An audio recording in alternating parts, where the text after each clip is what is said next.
First step is get the check-in form. Now this has changed a lot since way back in 2005 and before in China.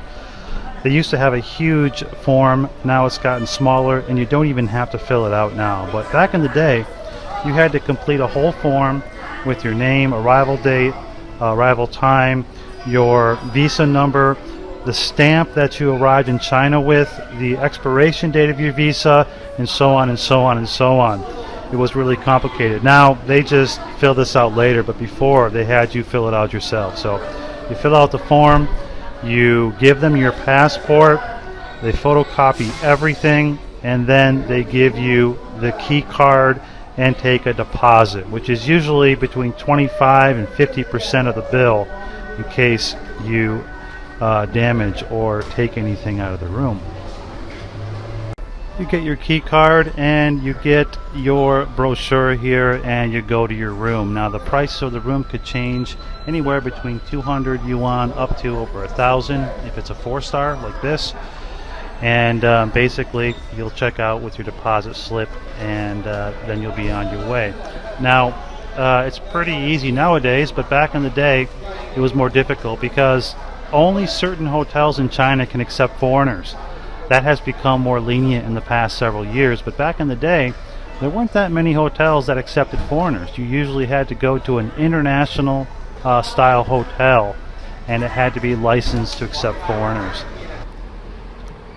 It may not look like it, but this is an operating hotel. Imagine this, you know. Check in at your own risk because they got construction going on here while people are staying.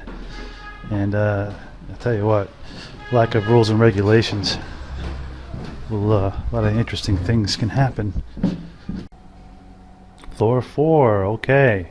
Well, work in progress. So why did I book this hotel? Well, here's another tip for you in China. Don't ever book and pay for a hotel without visiting it and seeing the rooms, because what you see is not exactly what you get from the internet, to put it mildly. Let's find out, I guess, what's going on with this work in progress. Could be a death trap, but there are some rooms that are simply empty. It kind of reminds me of the Russian Olympics, when you had elevators that opened up to empty shafts, people could drop down, and floors that were uneven and things like that. Okay, here's one. Looks like maybe a police tape off, but it's not. This room's not completed yet, so it's like that. And typically you'll find a lot of doors that are open, and that's kind of part of how it is in China. Here's an ashtray in an unusual place. But yeah, oftentimes you'll walk around hotels in China, you'll see the doors open, you'll see people in there smoking, drinking, or you'll see people half naked, and it's just no big deal, you know. You'll see whole families in a single bedroom. It's good to see a fire extinguisher in the hall like that. That's reassuring. Exit signs are posted and lighted, so that's good. Okay, in we go. So this is a typical small Chinese hotel room, and also what you'll find in Korea and Japan too. Same type of thing, where it's just big enough for basically to do your business. The showers are kind of like integrated with the toilet. At least it's a sit-down toilet, and everything's brand new in here, so that's a good part. It's got a sink there that works, and the bed, I'd say queen size or double. It's kind of rare to find a queen or a king in China. Always short on the end. So if you're 180 centimeters or higher, up to 200 centimeters, it's going to be a hard time to find a bed that's long enough. And me being a bigger guy, it's not so easy, but yeah, here it is. It's got a flat screen at least. None of those tube televisions that you'll see in a lot of places in China. Every single Chinese hotel room that I've ever been in has a teapot with tea, part of the culture. Check this out right here. This is supposed to be a window, but it opens up into an artificial type of environment.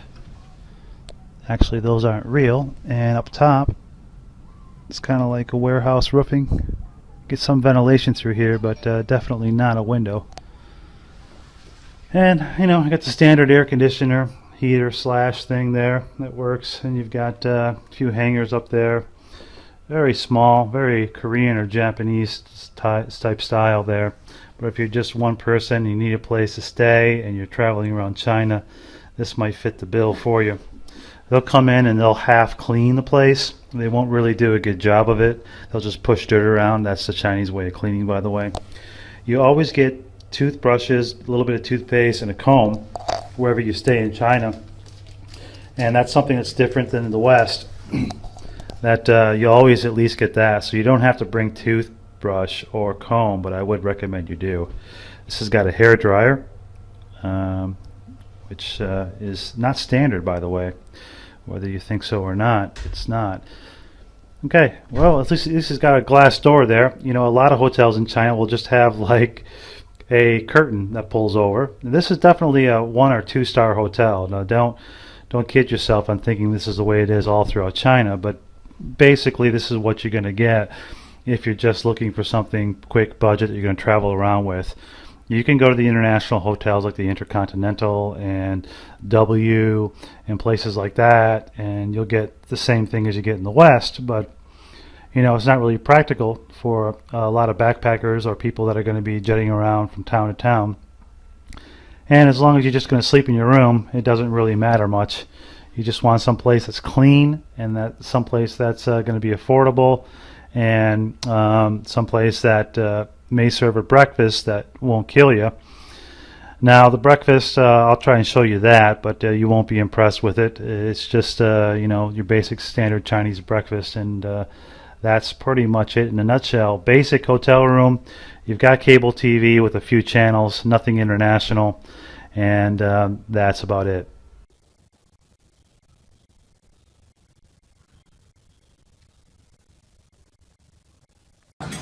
The lack of coffee at Chinese breakfasts. Not to mention the fact that the Chinese breakfast is, leaves less to be desired. But no coffee is a killer.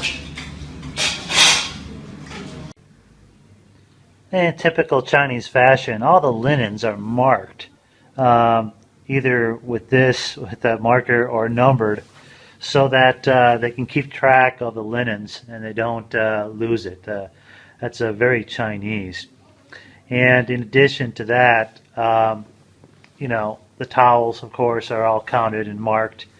And so they really, there's no chance to get towels or a bathrobe from a Chinese hotel, because they'll know it in an instant. In most rooms, you get a selection of toiletries and other personal care items that will be non-free. So if any of the seals of these packages are opened, then the front desk will surely be charging you for them. Most hotels will give you some bottled water, but some of the cheaper ones will not, and you'll have to pay 4 yuan per bottle. You have a selection of other stuff too, such as energy drinks and cans of coffee, more water, noodles, playing cards, and stuff like that. Now, here's something I want to show you that's important, because there are so many flies in China that they often will supply this fly retardant. This will repel flies in the room because of the way that it smells. You plug it in to the socket, and it burns off these incense, and then the flies will scatter. Asia's a big problem with flies everywhere. It's just kind of like flies times 5. It's like there's enough flies in Asia to compensate for the higher population, I swear. Of course, you've got a tea set here. You've got the kettle to make tea, and then here's the deposit slip. Now, all this stuff is related to the deposit slip, because they'll charge an extra 200 RMB for your deposit for the room, so that if anything is broken or any of these things are unsealed, they'll take it out of the deposit slip when you go to check out. and that's just how they do it in China. I don't know any hotels that don't do this, unless of course you're at a 5-star and they have your credit card information. They can just deduct it from that. So that's checking out with your deposit slip. If you don't have your passport, or you lost your passport or ID, or you don't have any Chinese friends in the city you're staying at, how do you check into a hotel? What do you do? Well, I'll give you 3 tips and tricks. First one, KFCs in China are always open 24 hours. You can go in there, catch a few winks, have some chicken, have a coffee, whatever, and you can get out by morning and you'll be okay. It's safe, it's well lit, and you don't have to worry about anything with the free Wi-Fi in KFC. Second tip, find a massage parlor, sauna, or spa. Get the full service, pay a little bit extra, and they will allow you to sleep there.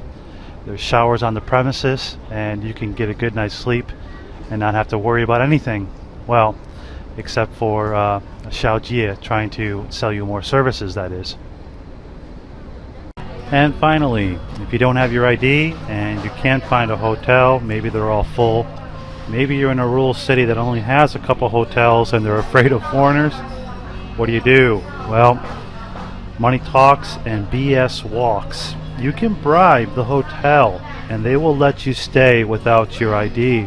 I've had to do this on numerous occasions, and usually slipping them an extra 100 will take care of all of the details. So don't get yourself in any entanglements that you don't want to live with. Don't get stranded outside in a rural area. Bribes and payoffs are part of Chinese culture. An extra 100 to the receptionist will take care of everything.